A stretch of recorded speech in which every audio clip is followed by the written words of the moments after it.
was fresh off signing his deal in Cleveland, and he said, yeah, I'll go out and play. You paid me $231 guaranteed millions. I'm good. Let's go about halfway through the first quarter. Cowboys trailing 3-0. Prescott to CeeDee Lamb making an incredible catch for the first down. Great sideline awareness there, and Lamb, 5 receptions for 61 yards. Later in the drive, 3rd and 5 for the Browns, 21. Prescott lobbing one to the end zone. Brandon Cooks took care of that one, and Prescott absolutely loves it. The Cowboys take a 7-3 lead. Under a minute left in the first quarter. Deshaun Watson trying to make something happen, and Micah Parsons says, yeah, I'm going to take you down. Big old sack right there. Cowboys lead 7-3 after the first quarter. Second quarter, Zeke Elliott running it in for the touchdown. That's his first touchdown back in Dallas, and the Cowboys lead 20-3 at the half, just dominating this game over the Browns. Under 2 minutes left in the half. Watson, the pass deflected there, picked off by Eric Kendricks. We're going to talk about Deshaun Watson in just moments. The Cowboys tacking on a field goal.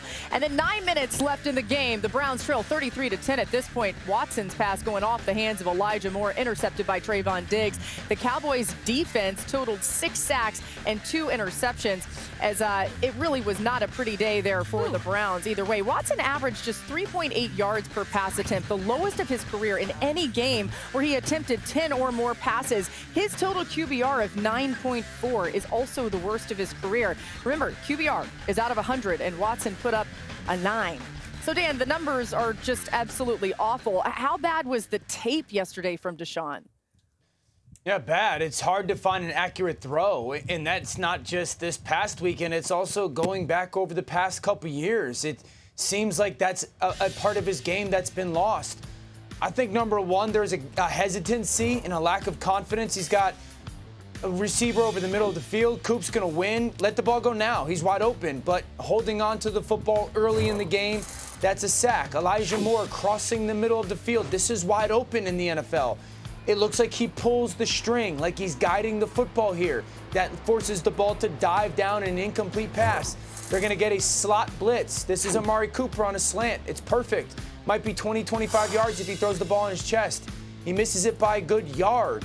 There's going to be a clip down in the red zone. The back goes to the flat. I would have worked it down to the boundary. He doesn't. He goes up top. Look where this ball lands. And that's 6 or 7 yards out of bounds. It's not even an opportunity, nor deciding to try and go make a play. I think the head coach and play caller, Kevin Stefanski, is elite in his system.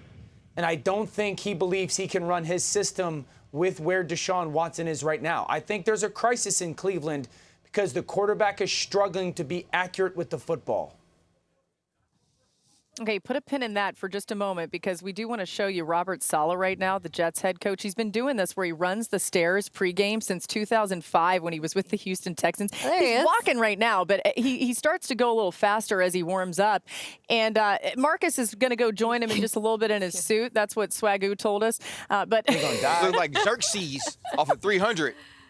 Oh, man. There he is. There he goes. There he goes. There he is. We had to show you that as we're just over 3 hours to kick off of Monday Night Football between the Jets and 49ers. But, Mina, let's pick it back up. Yeah. Dan, you heard what he said, the crisis in Cleveland. What do you think? Yeah, I put myself in the minds of the play callers, Kevin Stefanski, and I think, what can you hang your hat on, right? Because the job number one is to figure out what your quarterback does well and then build an offense off of that. We saw him do that with Joe Flacco.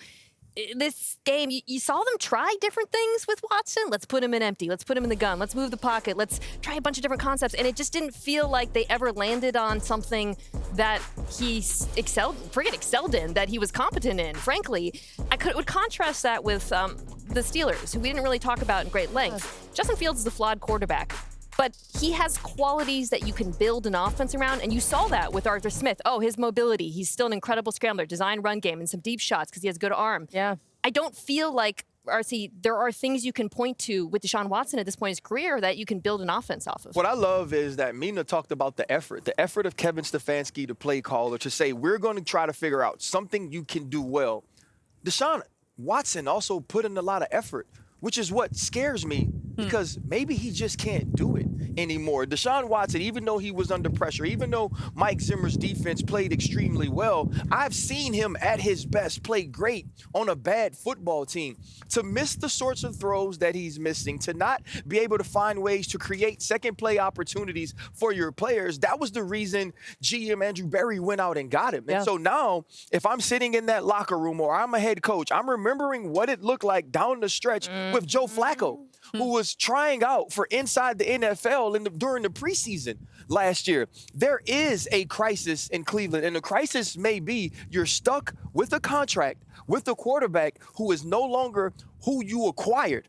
And that's the biggest problem on a team that's championship caliber. Let's go to the Steelers and Falcons. Russell Wilson out of the game with a calf injury, so he doesn't start. Justin Fields gets the start. Kirk Cousins making his debut in Atlanta for the Falcons. Late first quarter, tied 3-3. Cousins pass intended for Drake London, but picked off by Deshaun Elliott. Deshaun Elliott with a great play here. Kirk Cousins just seems out of sorts the entire game. Let's go to the second quarter. The Steelers trying to get points before the half, and Fields goes deep to George Pickens for the 41-yard gain. Do you know the audacity you have to have as Arthur Smith to call this play, and the arm strength by Justin Fields? Hey, George Pickens pretty good too. Falcons leading 10-9 here, 1st and 10 on the Pitt 32. The snap hits Ross Dwelly as he goes in motion, and TJ Watt was just wreaking havoc this. It's only right. Every time my man made a play, they threw a stinking flag.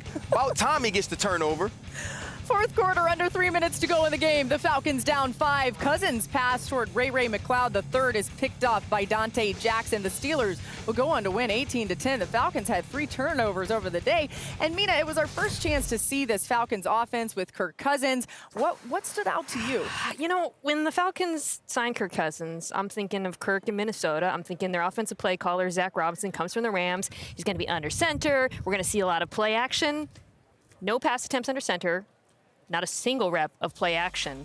He was entirely in the gun or the pistol, and when he was in the gun or the pistol, they were extremely predictable. As you can see here, 100% pass rate out of the gun, almost entirely running the football out of pistol, which made it a lot easier for the Pittsburgh Steelers front to anticipate what they were doing. They were also, by the way, predictable out of their personnel groupings. When they were 11, they were passing it 80% of the time. So I'm watching this thinking, is this because Kirk Cousins is hurt and he just can't move back there and he doesn't want to turn his back to the defense at all? And if that's the case, is it wise to have him out there, Ryan? Well, Sorry, really fast. We look like we're at the kids' table at Thanksgiving. Well, one, I'm at the kids' table.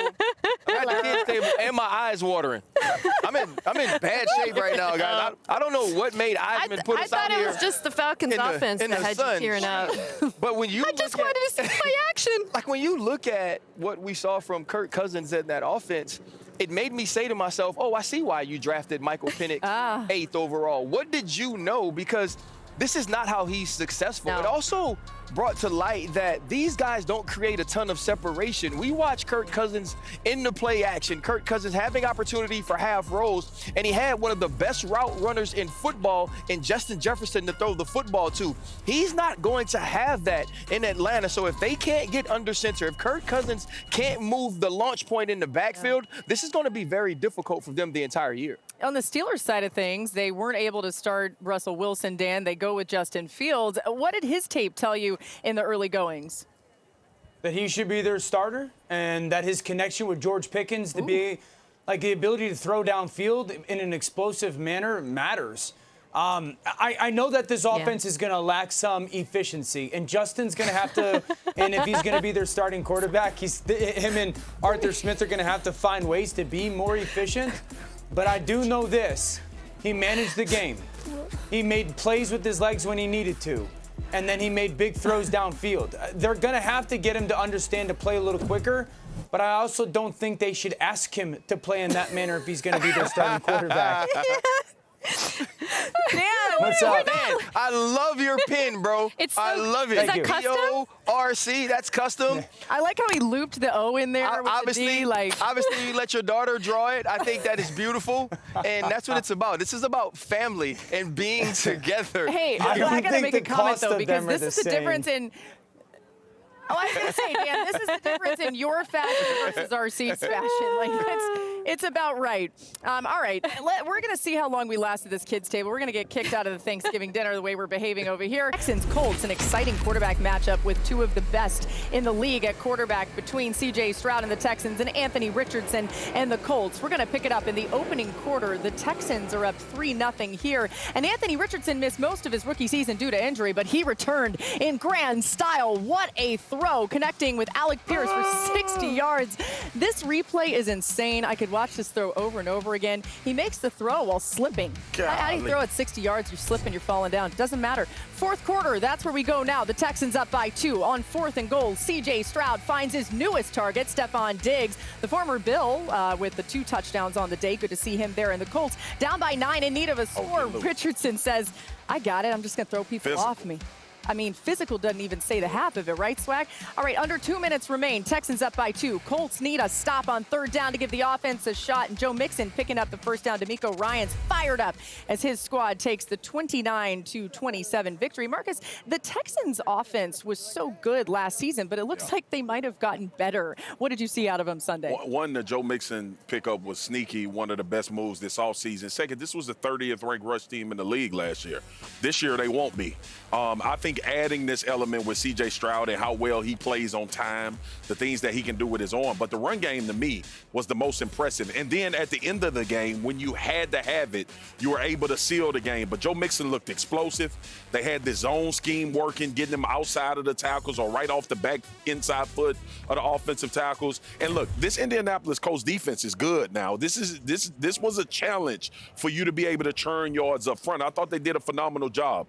But, oh, my God, if the Texans can run the football with what they can do in the pass game this year and be consistent with it, and the way that they were able to generate pressure on the quarterback yesterday defensively, we may be talking about a team in the AFC Championship. Dude, I remember 3 or 4 years ago when the Bengals ran a real offense. Part of it was the zone run scheme with Joe Mixon. And, Marcus, your point yes, Lord, is spot on. That zone scheme, and Joe's really good at it. When it comes to, you got to have patience because you never know when the hole's going to present itself, and then you got to be able to cut off 1 foot. You got to press the outside leg of the tackle and then believe that the backside is going to collapse. And when the hole presents itself, put your foot in the ground. See how he gets in between those 2 offensive linemen? That's a skill set from these backs. You saw it out of bunch. Here's another one out of motion. Now, so often backs cut back, and they cut all the way back and almost run themselves into blockers. Again, Joe's patience to wait for it, and then the seam presents itself, and obviously a physical finish at the very end. So those are 2 inside zones. Again, the cutback lane off the bunch concept, and he's really good at the outside zone as well. And I love the fact that they can, Houston, still running out of the gun, lead blockers out front. So often in the outside zone, guys will cut back too early. This time he just runs the hump and get outside. I agree with Marcus. Like, if they can run the football in their zone scheme like this, one of the best play-action passing offenses in football last year, I think it'll be almost impossible to stop this year. Dan, the question I have for you, I remember a few years ago we talked about Mahomes and kind of tapering down and wanting them to play in structure a little bit more. We saw C.J. Stroud do that a lot, but it was different because he used his legs quite a bit in this game. Time. Does this element of this zone scheme, how much of a difference will it make for him as a quarterback as far as processing, and can we see him make another jump from a rookie season unlike anything we saw? Yeah, great question. Totally can. Remember, last year, as remarkable as he was, it was a little bit of a facade because it was so much on 3rd down. If they can run the football relatively efficiently, and then you build that into their early down play action, I think he could be even better than he was last year because he won't be so reliant on being essentially a superhero on 3rd down.